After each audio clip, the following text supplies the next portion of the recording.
All right, so first of all, good morning. I'm going to behave myself because the algorithm will soon be controlled by Americans, and we know how that's about to play out. But let's have a conversation about Saweetie and the alleged pretty punishment that she feels she faces and other pretty women face in the music industry, if not the world at large, because I have some thoughts. Here's the thing, right? Let's just TLDR this, right? Pretty punishment isn't a thing. You're dealing with misogyny and massage noir. If you want to stop right here, cool. Otherwise, let me go ahead and be long winded like I always do. You are not being discredited because you are attractive. You're being discredited because you are a woman. However, like a lot of lighter skinned women that benefit from colorism, featureism, and texturism, right?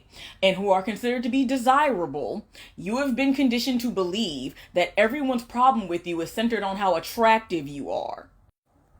Like, I believe Saweetie is half black and Asian, or whatever Nelly said back in the day, right? However, right, because of those things, you have features that are considered to be desirable in a stereotypical society that dismisses all things darker skin simply because whiteness has to be superior, which is a completely man-made construct in the first place. But I digress. The reason why these artists in the industry, because didn't Saweetie do a song with LL Cool J, like one of the greatest rappers of all time, but she's still complaining about being discredited and dismissed in the industry? Like, let's keep it 100. Saweetie, Ice Spice are artists that really only got on because of their desirability.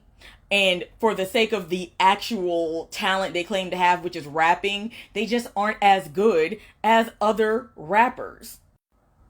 Like, I've noticed this even with the men in rap. Darker skinned rappers that are around the same age range as a Saweetie, like DaBaby and other rappers like that. Kendrick came out here a year ago, put boot to ass, and a lot of y'all have not recovered since. The energy in the culture is shifting because the art that we consume has got to reflect the times. And no one wants to hear rap for pretty girls. Just like we didn't want to hear celebrities complaining about being bored in their houses and mansions during the pandemic. It's out of touch with what the current state of the world is, especially for black and brown women who seem to be your fan base. I mean, it's giving a weird energy when you say that your music is for women that are just as desirable as you, but now you're complaining that that very level of desirability is causing you to be punished, when quite frankly you're excluding women that would be deemed ugly by societal standards from actually really enjoying your music because they wouldn't see themselves as attractive as a woman that looks like you. Especially when pretty and ugly are relative, baby. Your pretty is somebody else's ugly and vice versa. Yes, by most metrics, people would argue that a girl that looks like that is considered to be very desirable. But that does not mean that that's the standard for every single person across the board. So why make that the reason why you're not getting the songs that you want or the deals that you want? Instead of recognizing that you're simply being dismissed for the very same reason women have been being dismissed in every industry since the beginning of time, because we're women. And then pretty to who, baby? Because you work in the music industry that is heavily influenced, owned, and operated by men. The very same men that are the ones telling you that you are in fact desirable. You are not the first woman in the entertainment industry to be treated poorly by your male counterparts. I'm very sorry. This is not a new thing. Just because you look the way that you look does not mean that you are getting treated any worse than any other woman or artist. And it's ironic, right? Because when we have these conversations, I'm so sorry, and this may be offensive to some of y'all, but this is such a light-skinned girl problem. This is such a light-skinned girl complaint. Because y'all remember a couple of months ago when Doechii was getting dragged up and down the internet because y'all heard her getting loud with her team during Fashion Week or whatever? How dare she act like that? She shouldn't speak to them like that. I remember who was it? Ari Lennox was talking about the Martin show and the colorism that the character that played Pam, the woman that played Pam, had to deal with, and how as a dark-skinned girl it made her feel.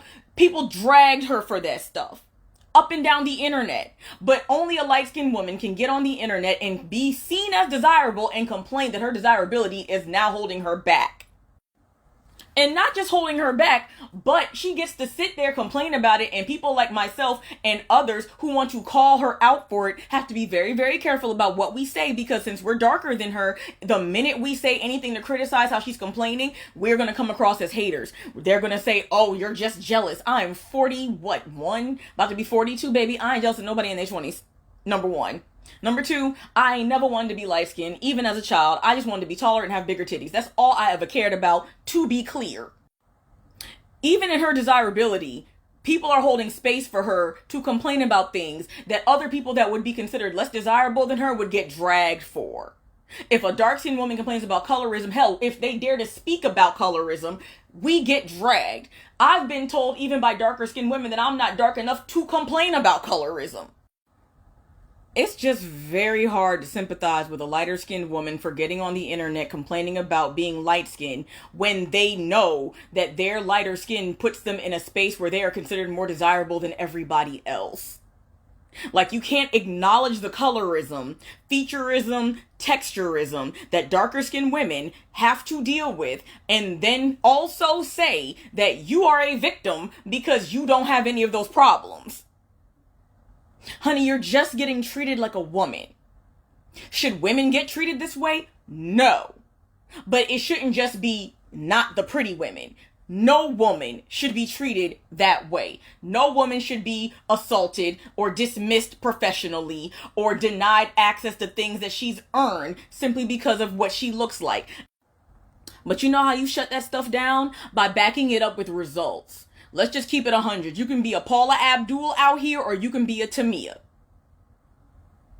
Light skin and desirability does not negate your real talent. If you can do the things, trust and believe people will respect you for being able to do those things. So if you're resting on desirability, though, so that you don't have to be so good at the things, yeah, eventually no one's going to let that slide, and you're going to be held to the same standard as everybody else. And I think that's what's happening now, and that's why you're having the problem that you're having in the industry, and no one's checking for you. Just like Tyler, same thing. It's a cute little gimmick for so long, but if you're not really good at that, we're going to go listen to Thames.